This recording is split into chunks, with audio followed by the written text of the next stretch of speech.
नमस्कार दोस्तों, OCN network में आपका स्वागत है। मैं हूं ओमकार चौधरी। क्या हो रहा है और इससे खास तौर से कांग्रेस पार्टी, ममता बनर्जी और कुछ दूसरे विपक्षी दलों के पेट में बड़ी भारी मरोड़ उठनी शुरू हो चुकी है। पहले तो शशि थरूर ही प्रधानमंत्री नरेंद्र मोदी के कदमों का, फैसलों का बखान करते हुए दिखाई दे रहे थे। आज तो सलमान खुर्शीद भी सुर्खियों में है। उनका बयान आया है कि 370 हटा करके बिल्कुल सही काम किया है मोदी सरकार ने। अब एक एक करके अगर कांग्रेस के नेता इस तरह मोदी सरकार की प्रशस्ति करने लगेंगे तो ये जो मानसून सत्र में पाकिस्तान के खिलाफ जो भी एक मुहिम इस समय चल रही है मोदी सरकार की, उस पर कांग्रेस घेरेगी कैसे मोदी सरकार को? एक बड़ा सवाल तो ये है। दूसरे, प्रधानमंत्री नरेंद्र मोदी की जो मुहिम है सीमा पार पाकिस्तान के खिलाफ भी, सीमा के भीतर जो घुसपैठिए हैं उनके खिलाफ भी, और कहना नहीं चाहिए लेकिन कहना होगा क्योंकि वो राजनीति तो करते हैं और विपक्ष भी राजनीति करता है। तो आने वाले जो चुनाव हैं उनकी जो चुनौतियां हैं उसके मद्देनजर भी जो उनकी मुहिम है इस समय, वो गुजरात 2 दिन लगा करके आए हैं। इसके अलावा वो बिहार में थे, वो पश्चिम बंगाल होकर के आए हैं, आज वो कानपुर में भी थे। तो ये जो उनकी मुहिम चल रही है, इसको लेकर के अब ऐसा लग रहा है कि विपक्ष जो है वो आपा खोता हुआ दिखाई दे रहा है।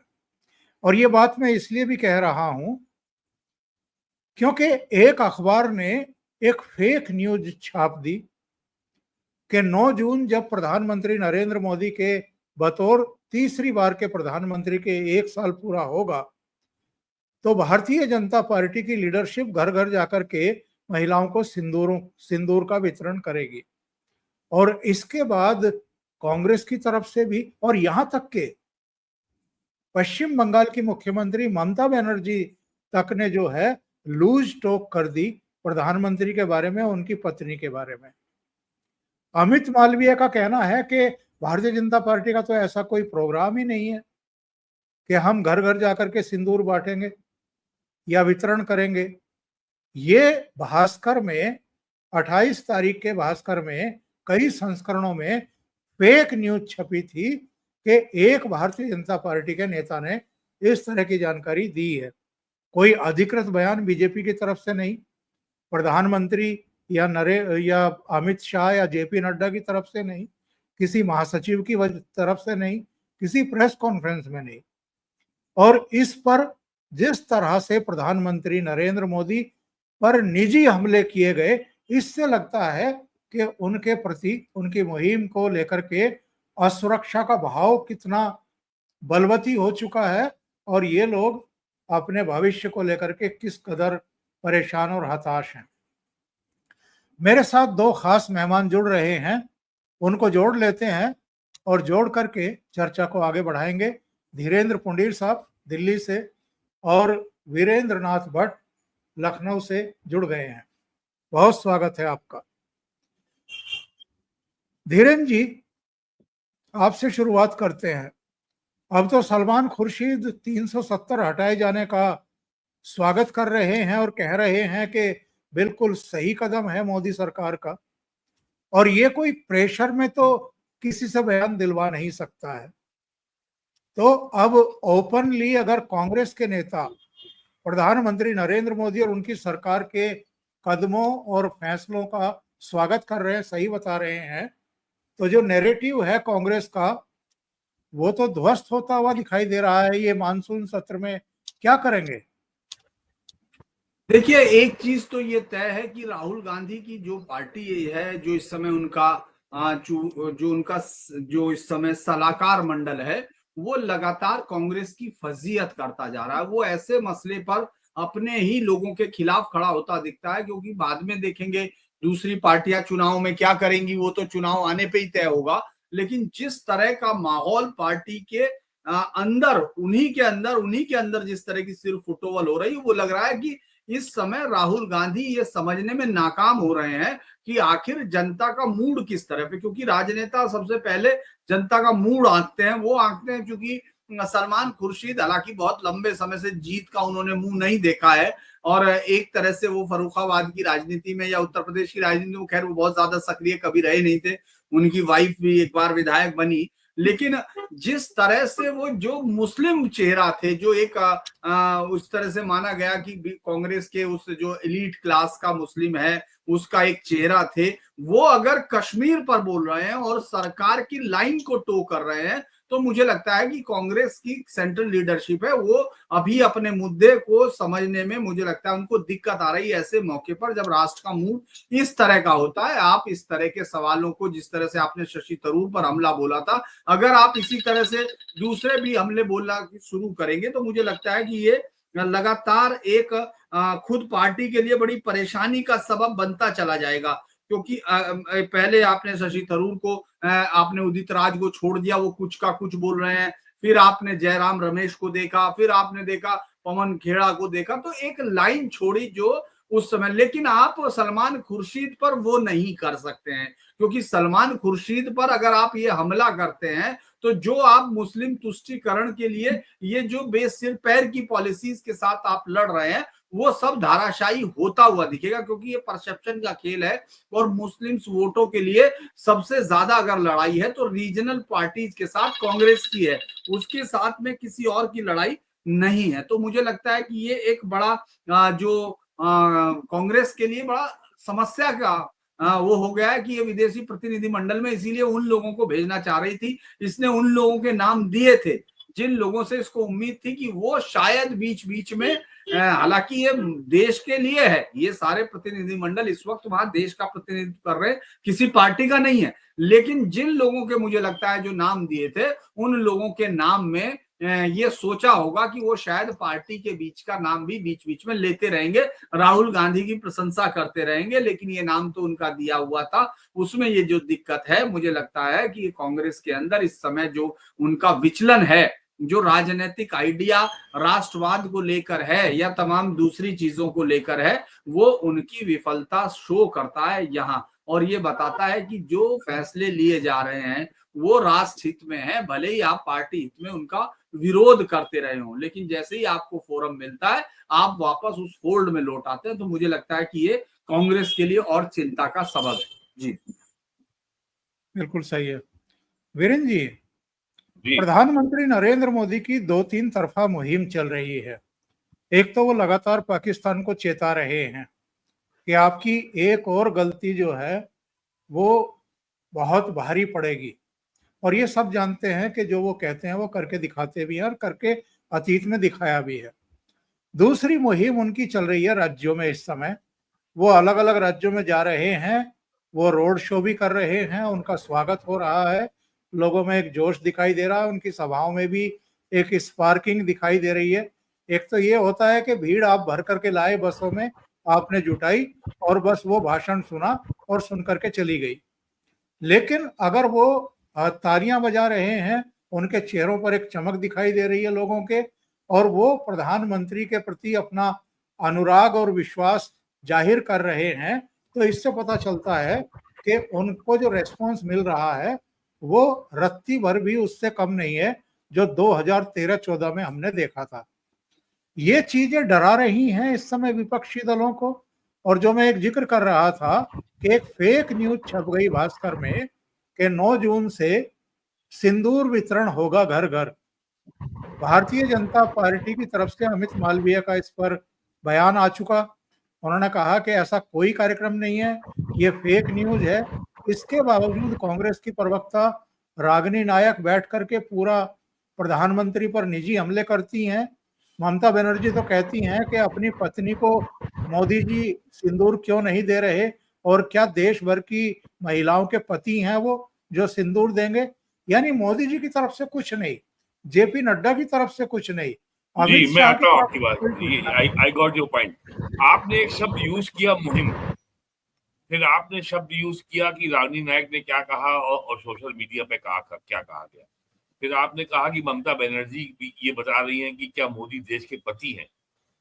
तो पहली बात मुहिम की बात करें, एक राष्ट्रीय पार्टी जब कोई मुहिम चलाती है तो उसमें एक संस्थागत फ्रेमवर्क होता है, एक इंस्टीट्यूशनल फ्रेमवर्क होता है, जहां पूरी लीडरशिप इकट्ठा होती है और एक निर्णय करती है और ये तय करती है कि हमें इस विषय पे कब क्या करना है। जैसे ऑपरेशन सिंदूर के बाद बीजेपी ने घोषणा की कि 13 मई से 23 मई के बीच में चलेगा वो होंगी तिरंगा यात्रा, और इसकी घोषणा एक राष्ट्रीय महामंत्री ने की।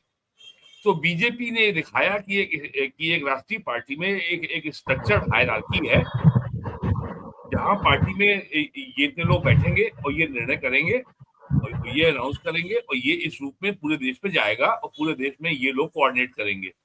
ये एक सिस्टम है भारतीय जनता पार्टी का। आवाज आ रही है आपको चौधरी साहब? हाँ, आपका लिंक गायब हो गया।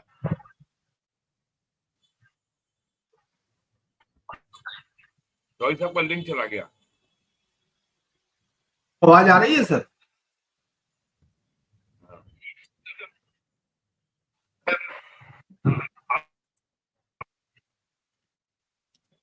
जी आवाज आ रही है। देखिए, तो आपने जो शब्द इस्तेमाल किया कि मुहिम, तो मुहिम और या जो आपने बताया कि क्या कहा ममता बनर्जी ने, क्या कहा कांग्रेस की प्रवक्ता ने, तो ये बहुत साफ हो गया है कि प्राइम मिनिस्टर की हर विषय पर एक स्पष्ट सोच है, स्पष्ट एक मैसेज जनता को क्या देना है, एक स्पष्ट लाइन है कि क्या लाइन लेंथ है, क्या बोलना है। कांग्रेस पूरी तरीके से, या जो इंडिया अलायंस है वो पूरी तरीके से बिखरा हुआ है और हर आदमी अपने अपने जो लोकल हित के अनुसार बोल रहा है। समाजवादी पार्टी कुछ बोल रही है, राष्ट्रीय जनता दल कुछ बोल रहा है, डीएमके कुछ बोल रहा है, ममता बनर्जी कुछ बोल रही हैं। लेकिन बीजेपी में एक मध्य प्रदेश का जो एक मंत्री ने जो एक बेहुदा बयान दिया था कर्नल कुरैशी के बारे में, उसको छोड़ दें तो भारतीय जनता पार्टी एक संगठित अनुशासित विचारधारा वाली पार्टी है, जहां सबको संगठित तरीके से और कैसे जनता के बीच में जाया जाए, कैसे अपना नैरेटिव बनाया जाए, ये हो रहा है। अब कांग्रेस को संजीवनी बूटी कहाँ मिल गई? इस भास्कर में खबर छप गई है कि सिंदूर बांटा जाएगा। ये अब इसमें उनको जो है एक संजीवनी बूटी मिल गई। कांग्रेस की क्या वर्किंग कमेटी की बैठक 22 अप्रैल के बाद से आज तक हुई? क्या कांग्रेस में कोई क्राइसिस मैनेजमेंट ग्रुप है? क्या कोई उसमें ऐसा कोई ऐसा थिंक टैंक है जो समय समय पर पार्टी को भिन्न भिन्न राष्ट्रीय अंतर्राष्ट्रीय मुद्दों पर अपनी रिपोर्ट, अपनी राय से अवगत कराए कि ये तरीके हो सकते हैं, पार्टी को इसमें ये स्टैंड लेना चाहिए? कहीं कुछ पता नहीं है। जबकि भारतीय जनता पार्टी में प्राइम मिनिस्टर मोदी हो, अमित शाह हो, जेपी नड्डा हो, इन सबका अपनी रिसर्च टीम साल में 12 महीने काम करती है। तो प्राइम मिनिस्टर ने जो इस समय यात्रा पे निकले हैं, गुजरात गए, फिर उसके पहले बिहार गए और बंगाल गए और आज फिर बिहार गए, आज कानपुर आए।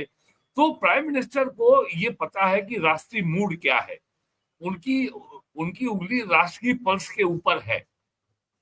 तो और कांग्रेस को ये समझ में नहीं आ रहा है, हमने 11 साल में हमने इतने विदेशी पैसे से अमेरिका, कनाडा, जॉर्ज सोरोस के सहारे से इतना झूठा अभियान चलाया, इतनी घृणा फैलाई, देश की अर्थव्यवस्था को चौपट करने का भरपूर प्रयास किया, हिडनबर्ग की रिपोर्ट लाए, अडानी को भी खलनायक बनाया, पंजाब हरियाणा के किसानों का भी साल भर इस्तेमाल किया और उनको बर्बाद भी किया। उसके बावजूद वो बीजेपी के जन समर्थन में, बीजेपी के प्रति जनता के विश्वास में कोई कटौती नहीं कर पाए। उन्होंने फर्जी झूठा अभियान चलाया 2024 के लोकसभा चुनाव में कि साहब बीजेपी आएगी तो आरक्षण खत्म हो जाएगा, संविधान खत्म हो जाएगा।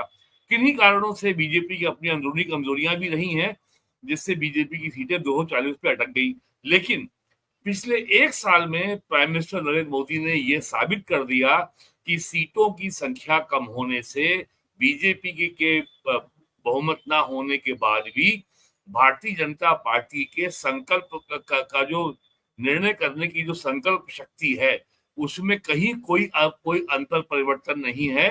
बीजेपी पहले की तुलना में ज्यादा अधिक कठोर संकल्प के साथ कठोर निर्णय ले सकती है, ले रही है, ये पीएम ने दिखाया।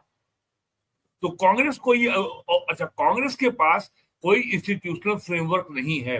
पूरी पार्टी देख रही है कि राहुल गांधी क्या चाहते हैं, सोनिया गांधी क्या चाहती हैं। अब तो सोनिया गांधी भी किनारे हो गई है, सबको राहुल गांधी ही है, प्रियंका भी कुछ नहीं है। खड़गे साहब कहने को राष्ट्रीय अध्यक्ष हैं, लेकिन खड़गे भी जो है राहुल गांधी के सामने जो है एक उनकी हैसियत एक कार्यकर्ता से दिखती नहीं है। तो ये समस्या, और लोकतांत्रिक व्यवस्था में सब कुछ चलता है इंस्टीट्यूशन से। इंस्टीट्यूशन अपना काम करते हैं, व्यक्ति महत्वपूर्ण नहीं होते हैं। इंस्टीट्यूशन का, संस्थाओं का अपना एक एक्वायर्ड मोमेंटम होता है, एक उनकी संचित एक उनकी एक स्मृति होती है, एक कन्वेंशन होता है, एक परंपरा होती है, उसके अनुसार वो चलते हैं। 50 साल से हम सुन रहे हैं कि बीजेपी में आरएसएस हावी है और बीजेपी जो है तानाशाहों की पार्टी है और आरएसएस जो चाहता है वो चलता है, जबकि ये सरासर झूठ है। आरएसएस का बीजेपी के अंदरूनी अफेयर से कोई लेना देना ही नहीं है। सारा काम बीजेपी के संगठन में कौन सा पदाधिकारी या लीडरशिप क्या निर्णय ले रही है दैनिक चुनाव में, वो अपने दैनिक मामलों में, उनसे कोई मतलब नहीं है। इवन बीजेपी की इकाइयों में भी, स्टेट्स में भी एक पार्टी की लाइन तय है, उसके आधार पर सब काम करते हैं। तो कांग्रेस में जो आपको दिखाई पड़ रहा है, एक आदमी शशि थरूर को आतंकवादी के कांग्रेस का ही प्रवक्ता कह रहा है कि आतंकवादी और हमारे एमपी दोनों घूम रहे हैं। एक उनके भूतपूर्व एमपी उदित राज, वो क्या क्या बोल रहे हैं अनाप शनाप, ये भी आपने देखा। तो केवल जो है कैसे नरेंद्र मोदी के पक्ष में एक सकारात्मक जनमत का निर्माण ना होने पाए, कैसे नरेंद्र मोदी की साख में कोई वृद्धि ना होने पाए। 2016 में सर्जिकल स्ट्राइक हुआ, इन्होंने सबूत मांगा और जो है उस समय वर्तमान जो सेना अध्यक्ष थे उनके ऊपर आरोप लगाया, ये तो खून की दलाली करता है। उन्होंने आर्मी चीफ को भी गाली दी थी कांग्रेस ने, आपको याद होगा। फरवरी 19 में जब पुलवामा कांड हुआ, उसके बाद जब भारतीय वायुसेना ने पाकिस्तान की सीमा में घुसकर बालाकोट पे हमला किया, उसके बावजूद भी प्रूफ मांगा गया, और कितनी जो है बहुत ही असभ्य और बहुत ही अनपार्लियामेंट्री और बहुत ही जो है मैं कहूंगा कि जो एक सभ्य समाज का हिस्सा नहीं हो सकता, वो सारी बातें सेना के बारे में कही गई। वही चीज आज भी हो रही है। तो अपोजिशन को ये समझ में नहीं आ रहा है, एक अनुशासन और एक विचारधारा के आधार पर एक संगठित राजनीतिक दल और उसके नेतृत्व यानी बीजेपी से को हम कैसे रोकें, कैसे हम मुकाबला करें, ये उनकी समस्या है। और वो इतनी गाली दे रहे हैं, लेकिन अब तक प्राइम मिनिस्टर ने, जेपी नड्डा ने, अमित शाह ने, राजनाथ सिंह ने कुछ नहीं बोला उनके बारे में। उनका जवाब बीजेपी के जो प्रवक्ता हैं स्टेट लेवल पे दिल्ली में, वही लोग जवाब दे रहे हैं। तो ये उनकी समस्या है कि जो बीजेपी के पक्ष में जो नैरेटिव बन रहा है उसको बनने से कैसे रोका जाए, कुल यही विपक्ष की रणनीति है। लेकिन कैसे रोका जाए ये उन्हें पता नहीं है। धीरेन्द्र जी, कई महत्वपूर्ण मुद्दों को अंडरलाइन किया है वीरेंद्र जी ने। ये जो मैंने मुहिम शब्द का प्रयोग किया है पाकिस्तान के खिलाफ, इसके अलावा एक और मुहिम चल रही है, मुझे लगता है कि इनके बौखलाहट की वजह वो भी है। रोहिंग्याज को शिप्स में भर करके देश से बाहर भेजा जा रहा है, जहां से आए थे वहीं भेजा जा रहा है। बांग्लादेशियों को देश के दूसरे अलग अलग राज्यों के हिस्सों से चुग चुग करके बांग्लादेश की सीमा में धकेला जा रहा है, फेंका जा रहा है। कोई एफआईआर नहीं, कोई गिरफ्तारी नहीं, कोई कोर्ट कचहरी नहीं, सीधा बांग्लादेश में उनको धकेल करके भेजा जा रहा है। इसके अलावा भी जो पाकिस्तानी यहाँ बरसों से रह रहे थे, औरतें रह रही थी, यही बच्चे पैदा कर रही थी, सरकारी खर्चे पर उनको पलवा रही थी, उनकी शादी ब्याह करवा रही थी, उनको भी पाकिस्तान डिपोर्ट किया गया है। यानी भीतर में जिस आधे मोर्चे में वो शामिल रहते थे और वो एक मुहिम का हिस्सा बने, हर्ष मंदर बैठ करके और प्रशांत भूषण बैठ करके वो रोहिंग्याज की वकालत करते दिखाई देते हैं, बांग्लादेशियों की वकालत करते दिखाई देते हैं, जिनकी तादाद 2 करोड़ से ज़्यादा बताई गई देश में। तो ऐसे लोग चूंकि इनका वोट बैंक बन गए थे, तो ये पेट में जो दर्द है वो इस वजह से भी है कि पहलगाम की घटना के बाद एक बड़ी फॉल्ट लाइन समझ में आई सरकार की, और अब इन सबको निकाल निकाल करके देश से बाहर फेंका जा रहा है। देखिए, एक बात तो साफ है कि ये बात कोई भी देश में बड़ी दुनिया के किसी भी देश में सबसे अलग मुहिम इस देश में होगी कि आप पाकिस्तान पर, जो आपका धुर विरोधी है, जो आपके नेशन स्टेट के अगेंस्ट शुरू से खड़ा है, जो आपके अस्तित्व को मिटाने के लिए ये सोचता है कि वो रियासत मदीना बनी है, यानी उनके प्रधानमंत्री इमरान खान से ले लो, या फिर आप इसके सेनाध्यक्ष को जो फील्ड मार्शल बन गया है उसको देख लें। वो ये मानते हैं कि ये रियासत तैयबा के बाद ये दूसरी रियासत मदीना है, यानी दूसरी रियासत है जो कलमे की बुनियाद पर बनी है, और उसका एक ही उद्देश्य है, अगर हम उसकी अगली लाइन को, जो उसने बोली नहीं है, उसको समझे, वो लाइन है कि हमको खत्म करना है मक्का को, जो इस तरह से दूसरों का कब्जा था, उसके अगर कॉन्टेक्स्ट में ले। क्योंकि देखिए, ये जो इस्लामिक फंडामेंटलिस्ट हैं, ये हमेशा प्रतीकों में बोलते हैं, आपको उनके प्रतीकों को समझना होता है कि वो कह क्या रहे हैं। तो आप ये देखिए कि जिस तरह से पूरी ताकत के साथ उस मुल्क को, जो आपका एक दुश्मन मुल्क है, उसके खिलाफ आपकी सरकार कार्रवाई कर रही है, तो जो प्रमुख विपक्षी दल है अगर उस पर सवाल खड़ा कर रहा है, तो उस विपक्ष की, मुझे लगता है विपक्ष के प्रति जनता के मन में भी कई सारे सवाल खड़े होते हैं कि आखिर ये क्या कारण है। क्योंकि अगर चोट वहां मारी जा रही है तो निशान इनकी पीठ पर क्यों नहीं उभर आए हैं? इसका मतलब कोई रिश्ता है जिसको वो बताना चाहते हैं कि लगातार ये, आप ये देखिए कि ये कैसे संभव है कि इतने साल से वो 5 लाख महिलाएं, हालांकि 80,000 यहाँ अलग अलग जगह पर, वो लोग यहाँ शादी करके रह चुके हैं, और वो सरकार की लेकिन अपने आप को बस रजिस्टर्ड नहीं कर रहे हैं, अपने आप को बस नागरिक नहीं मान रहे हैं, ना नागरिकता लेना चाहते हैं। वो लोग 19 साल से यहाँ स्टूडेंट पढ़ रहे हैं और उनके ऊपर भारत की नागरिकता नहीं है। तो इससे ज्यादा बड़ा मजाक और क्या हो सकता है? अब वो किस तरह से रिपोर्ट करते होंगे, किस तरह से करते होंगे, आप समझ सकते हैं कि से कम पार्टी लिया, वो किसको आए होंगे, पार्ट रहे होंगे जो। तो ये एक बड़ा है। और दूसरा क्या है कि जब इस तरह आप करते हैं तो एक नैरेटिव को तोड़ते हैं जो इस देश के अंदर बहुत सालों से था, और एक खास तौर से जो सेकुलर के नाम पे एक जो खास तबका उठाया, जो तिस्ता शीतलवाद है या तमाम लोग, ये पहले जिन डेमोक्रेटिक इंस्टीट्यूशन से उनका फायदा उठाकर हमेशा से एक जो लोग शेडी कैरेक्टर्स थे उनकी मदद की है।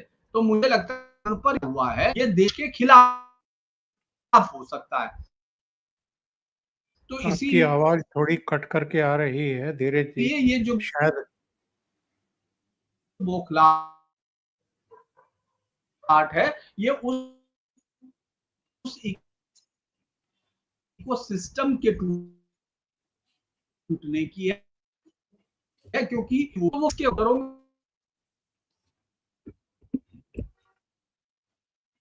धीरेन्द्र जी आपकी आवाज जो है वो लगभग ना के बराबर आ रही है, शायद नेटवर्क चेक करने की जरूरत है एक बार। मैं वीरेंद्र जी को फिर से जोड़ता हूं। जी वीरेंद्र जी, प्रधानमंत्री बिहार में थे, वहां एक उदीयमान क्रिकेटर उनके परिवार से मिले, वो जो राजस्थान रॉयल्स के साथ के तरफ से खेलते हैं और जिन्होंने आईपीएल में तहलका मचाया है। और उम्र कितनी है? 14-15 साल। 14-15 साल की उम्र में उसने जो शतक ठोका है वो अपने आप में एक कीर्तिमान बन गया। और दूसरे वो कानपुर में शुभम की पत्नी से मिले हैं। वो जनसभा के दौरान भी जब किसी बच्चे को देखते हैं कि वो तस्वीर लेकर के खड़ा है, तो उससे कहते हैं कि आप नीचे कर लो, मैंने देख लिया है, और अपने एसपी जी या अपने दफ्तर के लोगों से कहते हैं कि जा करके ये ले आओ, उसका एड्रेस भी ले आओ, ताकि एक चिट्ठी उसको लिख सकें। आज एक बच्चे को इसी तरीके से कानपुर रैली में वो कह रहे थे कि तुम बहुत देर से ऊपर हाथ करके तालियां बजा रहे हो, तुम्हारा कंधा जो है वो थक जाएगा, दर्द करेगा, रहने दो।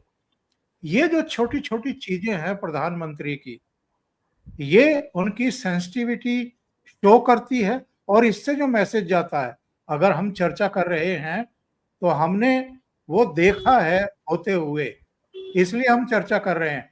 इसका मैसेज बहुत गहरा जाता है पब्लिक के बीच में। देखिए, किसी भी लोकतांत्रिक व्यवस्था में किसी भी नेता के सामने सबसे बड़ा जो जिम्मेदारी होती है, how to reach out to people, कैसे लोगों तक पहुंचा जाए, उससे संवाद कायम किया जाए। अब यहाँ पे मैं अगर नरेंद्र मोदी के पक्ष में कुछ सकारात्मक बात कहूंगा, तो क्योंकि तो जो समाज में जो हमेशा लोग नेगेटिविटी से भरे रहते हैं, नकारात्मक सोच के ऊपर ही पर हमेशा इनके दिमाग में रहता है, वो तुरंत कहेंगे कि साहब ये तो जो है मोदी की प्रशंसा कर रहा है और मोदी भक्त है।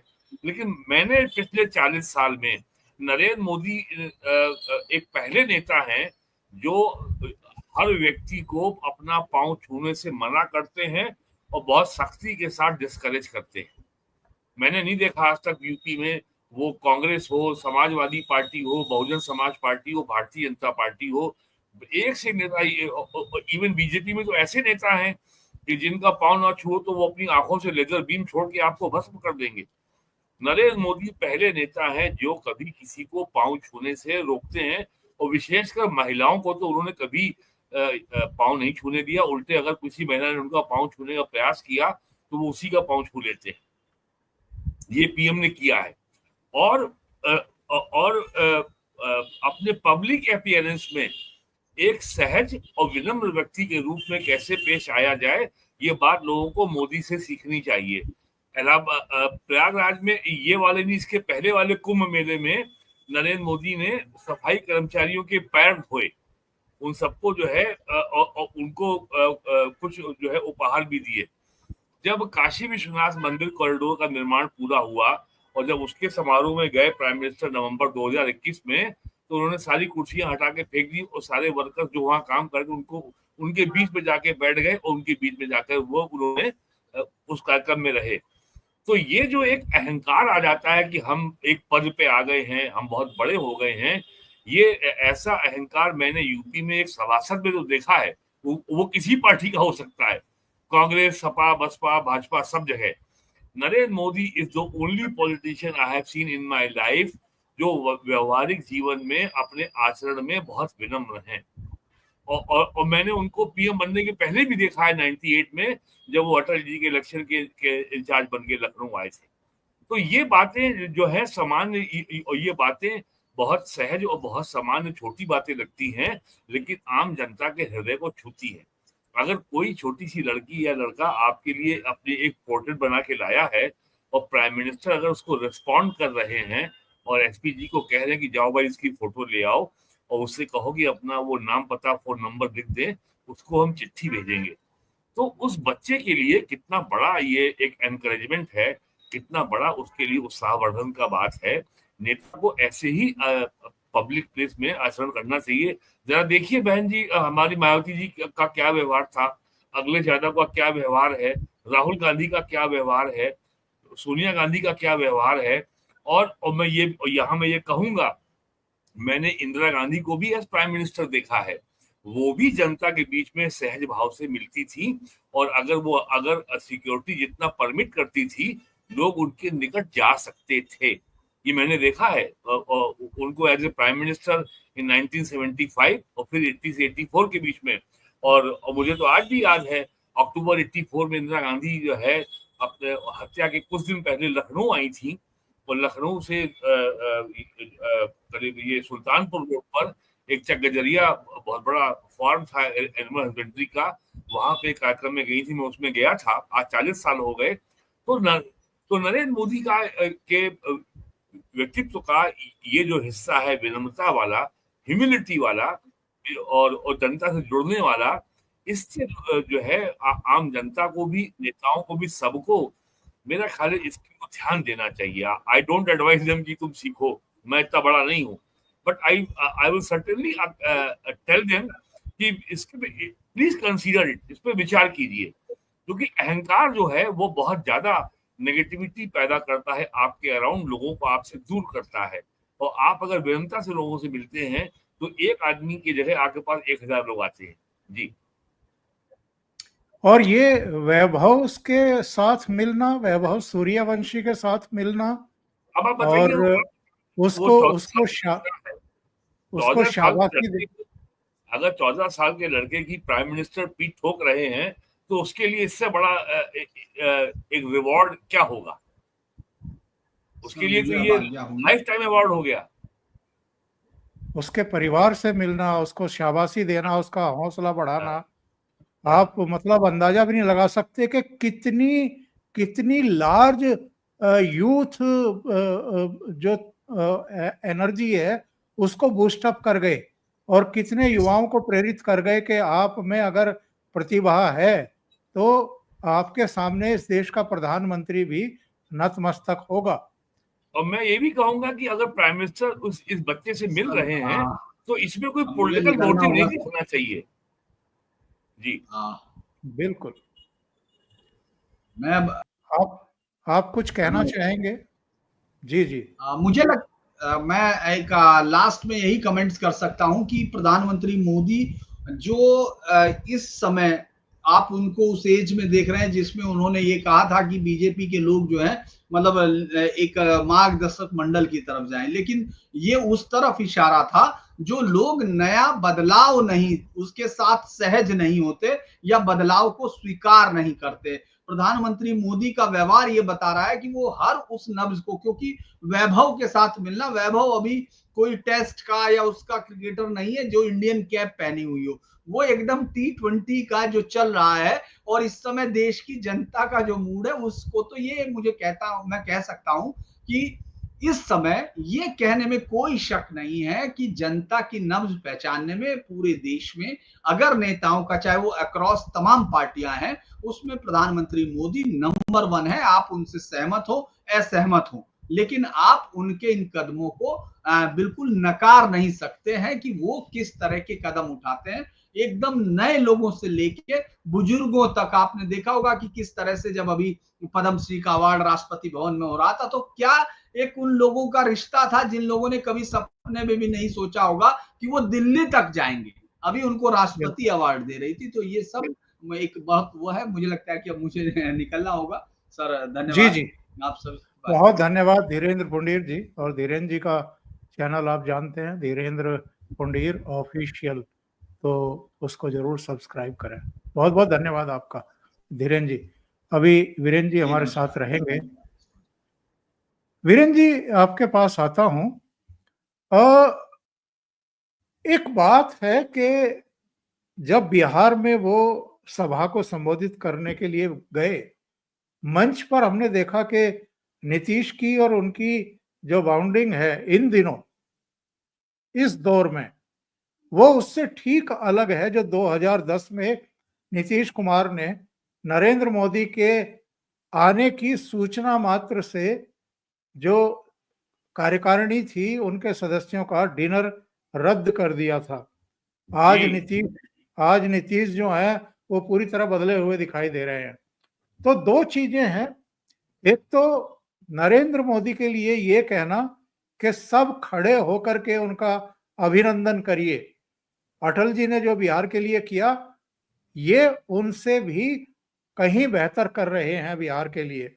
उनके लिए लोगों को कहना कि खड़े होकर के ताली बजाओ, उनका अभिनंदन करो। दूसरे मैं ये जानना चाहता हूं, ये जो एक सवर्ण आयोग बनाया है नीतीश सरकार ने, इसका क्या मतलब है? देखिए, इसका मतलब केवल ये है कि जहर को जहर से काटा जा सकता है। आज भारत के नेताओं को ये, भारत के आम जनता को ये नहीं पता है कि 18वीं सेंचुरी तक भारत में जाति नाम की कोई समस्या नहीं थी। और मैं आपको धर्मपाल जी की एक पुस्तक है अंग्रेजी में द ब्यूटीफुल ट्री और हिंदी में है भारत का स्वधर्म। पतली सी किताब है भारत का स्वधर्म, उसको पढ़ लेना चाहिए। 18वीं सेंचुरी में मद्रास प्रेसिडेंसी, बॉम्बे प्रेसिडेंसी और बंगाल प्रेसिडेंसी और नॉर्थ इंडिया में, जहां अंग्रेजों ने पूरा सर्वे कराया एजुकेशन का भारत का, उस समय 98% तक इंडिया में लिटरेसी थी और गुरुकुल व्यवस्था थी।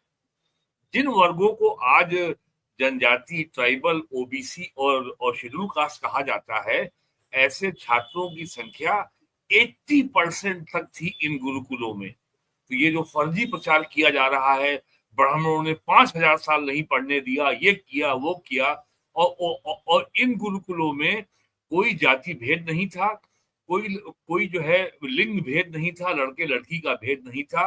अंग्रेजों ने सिस्टमेटिक तरीके से गुरुकुल व्यवस्था को नष्ट कर दिया। आज ये केवल बची है हरियाणा में, और एक आध चल रहे हैं वहां हरिद्वार में, एक बाबा रामदेव जी चला रहे हैं। और उसके बाद अंग्रेजों ने भारत को ईसाई बनाने का अभियान शुरू किया। दक्षिण भारत में, पूरे दक्षिण भारत में, बंगाल में, महाराष्ट्र के इलाकों में उनको सबसे ज्यादा प्रतिरोध किया ब्राह्मणों ने। और उस समय के जो है, जो अंग्रेज गवर्नर जनरल ने कहा कि ब्राह्मणों के रहते हम हिंदुओं को ईसाई नहीं बना पा रहे हैं। यही गोवा में हुआ। उसके बाद ये तय हुआ, चर्च ने ये तय किया कि ब्राह्मणों को खलनायक बनाओ, और उसके बाद से नए नए शब्द गढ़े गए। ब्राह्मणवादी व्यवस्था, ब्राह्मणिकल ऑर्डर, ब्राह्मणिज्म, ब्राह्मिक और ब्राह्मण धर्म। और आजादी के बाद इस जहर को कांग्रेस ने और कम्युनिस्ट पार्टी ने खूब आगे बढ़ाया। वो अलग बात है कि आजादी के बाद से लेके अगले 70 साल तक कम्युनिस्ट पार्टियों के, सीपीआई, सीपीएम के सारे टॉप नेता ब्राह्मण ही थे। सबसे बड़े नेता तो थे आपके ईएमएस नंबूदिरीपाद केरल के। आज भी केदारनाथ मंदिर का पंडा नंबूदिरी ब्राह्मण ही होता है। तो ब्राह्मण कोई विशिष्ट जाति कभी था ही नहीं। और उसके बाद बिना किसी सामाजिक, anthropological, sociological, cultural, historical study के मंडल आयोग बना दिया गया। मंडल आयोग ने 27% आरक्षण की घोषणा कर दी, वो रिकमेंड कर दिया। आज भी किसी को ये नहीं पता है कि मंडल आयोग की स्टडी, मंडल आयोग का जो रिपोर्ट है, इसका वैज्ञानिक आधार क्या है। और आज जो है, और 300 साल पहले जो जहर का बीज बोया था, जो बेल बोई थी, वो आज पुष्पित पल्लवित पूरे देश में हो रही है। और 90 में मंडल लागू हुआ था अगस्त में, और दिसंबर 92 में सुप्रीम कोर्ट ने उसकी संवैधानिक वैधता को अपहल किया था, तब से लागू हो रहा है। और जब पहली बार जाति जनगणना हुई थी, तब जातियां 4000 थी। आज जातियों की संख्या 46 लाख है। ये जातियां भी मैन्युफैक्चर होती हैं। 46 लाख जातियां हुई हैं। जब यूपीए सरकार में मनमोहन सिंह के समय जब सोशियो इकोनॉमिक कास्ट सेंसस हुई थी, उसमें 46 लाख जातियां हैं। और अगर अब दोबारा कास्ट सेंसस होगी तो इसकी संख्या पहुंच जाएगी 5 करोड़। और लोगों को हार्वर्ड यूनिवर्सिटी की और कम्युनिस्टों की एक क्रिटिकल थ्योरी पढ़ लेनी चाहिए कि कैसे जाति में बांट करके भारत ऐसे देश को नष्ट किया जा सकता है। ये काम आजकल हार्वर्ड यूनिवर्सिटी में चल रहा है। इसकी शुरुआत तो आजादी के पहले हो गई थी, फ्रैंकफर्ट स्कूल ऑफ सोशियोलॉजी में, जो कि जर्मनी में है, और अब वो पहुंच गया है। और जो राजीव मल्होत्रा जो इंडियन इंजीनियर है, उनकी एक बहुत मशहूर किताब है द स्नेक इन गंगा, उसको पढ़ लेना चाहिए। उसमें बहुत विस्तार से दिया हुआ है। तो ये जो सवर्ण आयोग है या जो जाति जनगणना है, मैं बिल्कुल ठीक इसको मानता हूं कि जाति जनगणना के नाम पे जो लोगों के मन में आपने भ्रम पैदा कर रखा है, जो एक शायर ने कहा है ना, जो हम पे गुजरनी है एक बार गुजर जाए, वो कितने सितमगर है खुल जाए तो अच्छा है। तो ये जो एक पाखंड है कि अगर आरक्षण बढ़ जाएगा तो सबको नौकरी मिल जाएगी। भारत के किसी भी राज्य में उस राज्य की आबादी का 1.5% से ज्यादा सरकारी नौकरियां नहीं हैं। अगर आप आरक्षण की सीमा 100% भी कर देंगे तो क्या नौकरियों की संख्या बढ़ जाएगी? और सरकारी नौकरियों का जमाना जा चुका है। ये जुलाई 1991 में जब इकोनॉमिक रिफॉर्म शुरू किए गए थे, ये तभी तय हो गया था। 34 साल पूरे होने वाले हैं अगले जुलाई में, 22 जुलाई को, जब मनमोहन सिंह का पहला बजट आया था।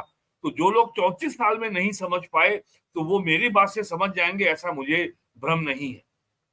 तो ये बिल्कुल सही सवर्ण कहा। आयोग केवल वही जो है जो जाति का नाम से जो जहर भरा गया है इस समाज में पिछले 78 सालों में, उसको कैसे निकाला जाए, कैसे कम किया जाए, ये और इसकी वैल्यू सेरेमोनियल है, इसकी वैल्यू इमोशनल है, सेंटिमेंटल है, सांकेतिक है, परसेप्शन है, इसका कोई ठोस मतलब नहीं है। बहुत बहुत धन्यवाद आपका वीरेंद्रनाथ भट्ट साहब और धीरेन्द्र पुंडीर जी, जो अपने शो के लिए चले गए थे। आप दोनों का बहुत धन्यवाद कई महत्वपूर्ण मुद्दों पर चर्चा करने के लिए। Thank you so much. नमस्कार। बहुत धन्यवाद आपका।